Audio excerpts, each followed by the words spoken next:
asal-usul Mbah Semar penguasa tanah Jawa, lengkap tentang versi kelahirannya. Semar atau Batara Ismaya Batara Iswara Jurudiah Punta Prasanta Semar adalah nama tokoh utama dalam punakawan di pewayangan Jawa. Tokoh ini dikisahkan sebagai abdi atau hamba tokoh utama cerita Mahabharata, yaitu Sadewa dari keluarga Pandawa. Tentu saja peran Semar tidak hanya sebagai pengikut saja, melainkan juga sebagai pelontar humor untuk mencairkan suasana yang tegang. Sebelum lanjut, silahkan like, share, komen, dan subscribe agar kamu tidak ketinggalan cerita mistis selanjutnya.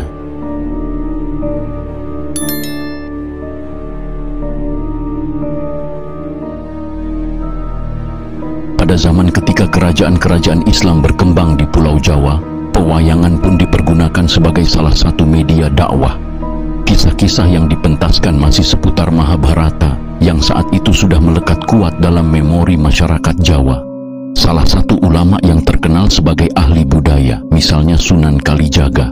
Dalam pementasan wayang, tokoh Semar masih tetap dipertahankan keberadaannya. Bahkan peran aktifnya lebih banyak daripada dalam kisah Sudamala. Dalam perkembangan selanjutnya, derajat Semar semakin meningkat lagi. Para pujangga Jawa dalam karya-karya sastra mereka mengisahkan Semar bukan sekadar rakyat jelata biasa, melainkan penjelmaan Batara Ismaya, kakak dari Batara Guru, raja para dewa.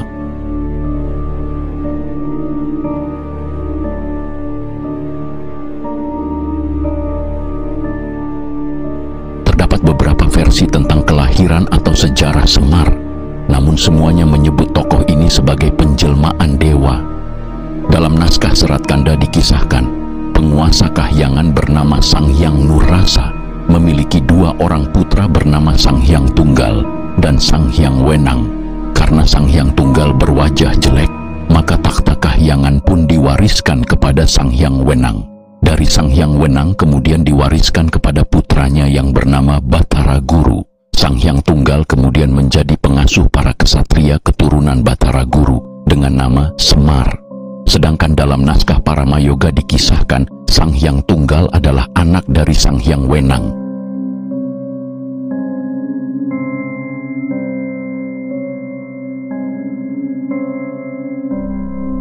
Sanghyang Tunggal kemudian menikah dengan Dewi Rakti, seorang putri Raja Jin Kepiting bernama Sanghyang Yuyut. Dari perkawinan itu lahir sebutir mustika berwujud telur yang kemudian berubah menjadi dua orang pria. Keduanya masing-masing diberi nama Ismaya untuk yang berkulit hitam dan Manikmaya untuk yang berkulit putih. Ismaya merasa rendah diri sehingga membuat Sanghyang Tunggal kurang berkenan. Takhta Kahyangan pun diwariskan kepada Manikmaya yang kemudian bergelar Batara Guru. Sementara itu Ismaya hanya diberi kedudukan sebagai penguasa alam Sunyaruri atau tempat tinggal golongan makhluk halus.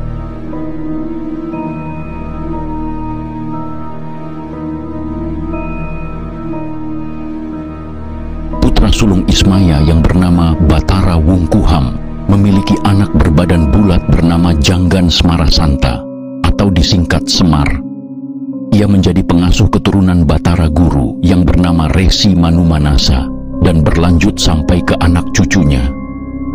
Dalam keadaan istimewa, Ismaya dapat merasuki Semar, sehingga Semar pun menjadi sosok yang sangat ditakuti, bahkan oleh para dewa sekalipun.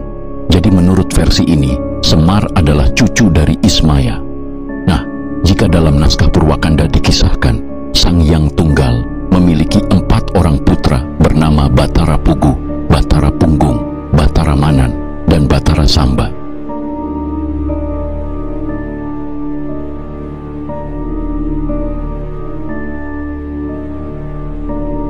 Suatu hari terdengar kabar bahwa takhta Kahyangan akan diwariskan kepada Samba. Hal ini membuat ketiga kakaknya merasa iri. Samba pun diculik dan disiksa hendak dibunuh. Namun perbuatan tersebut diketahui oleh ayah mereka. Sanghyang Tunggal pun mengutuk ketiga putranya tersebut menjadi buruk rupa. Puguh berganti nama menjadi Togok, sedangkan Punggung menjadi Semar. Keduanya diturunkan ke dunia sebagai pengasuh keturunan Samba yang kemudian bergelar Batara Guru. Sementara itu Manan mendapat pengampunan karena dirinya hanya ikut-ikutan saja. Manan kemudian bergelar Batara Narada dan diangkat sebagai penasihat Batara Guru.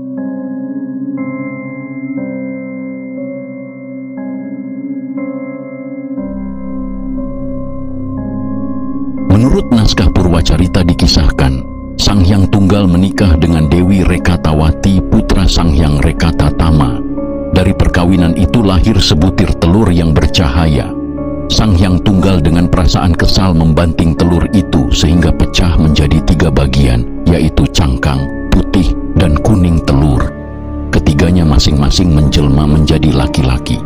Yang berasal dari cangkang diberi nama Antaga, yang berasal dari putih telur diberi nama Ismaya, sedangkan yang berasal dari kuningnya diberi nama Manikmaya.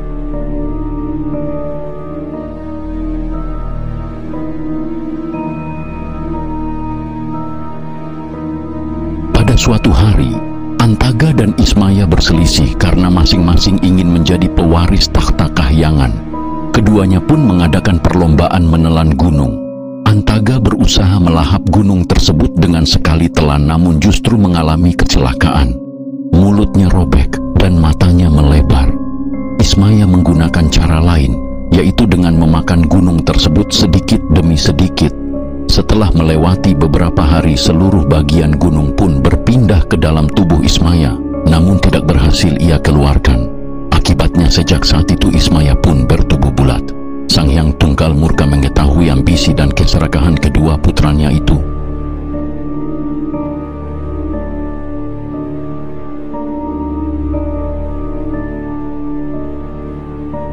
Mereka pun dihukum menjadi pengasuh keturunan Manikmaya, yang kemudian diangkat sebagai Raja Kahyangan, bergelar Batara Guru.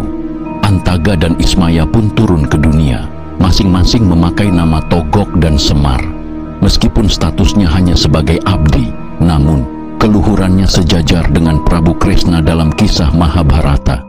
Jika dalam perang Baratayuda menurut versi aslinya, penasihat pihak Pandawa hanya Kresna seorang, maka dalam pewayangan jumlahnya ditambah menjadi 2, dan yang satunya adalah Semar.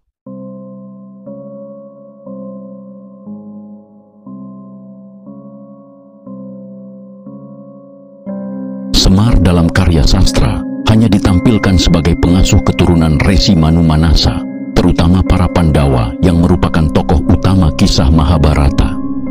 Namun dalam pementasan wayang yang bertemakan Ramayana, para dalang juga biasa menampilkan Semar sebagai pengasuh keluarga Sri Rama ataupun Sugriwa. Seolah-olah Semar selalu muncul dalam setiap pementasan wayang, tidak peduli apapun judul yang sedang dikisahkan. Dalam pewayangan, Semar bertindak sebagai pengasuh golongan kesatria, sedangkan Togok sebagai pengasuh kaum raksasa.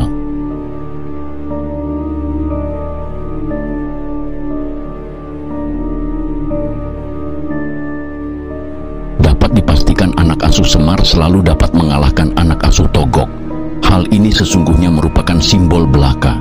Semar merupakan gambaran perpaduan rakyat kecil sekaligus dewa Kahyangan. Jadi, apabila para pemerintah yang disimbolkan sebagai kaum kesatria asuhan, Semar mendengarkan suara rakyat kecil yang bagaikan suara Tuhan, maka negara yang dipimpinnya pasti menjadi negara yang unggul dan sentosa. Demikian ulasan tentang asal-usul Mbah Semar, penguasa tanah Jawa, lengkap tentang versi kelahirannya. Semoga bermanfaat. Sobat Mistis, tulis pendapatmu di kolom komentar. Terima kasih.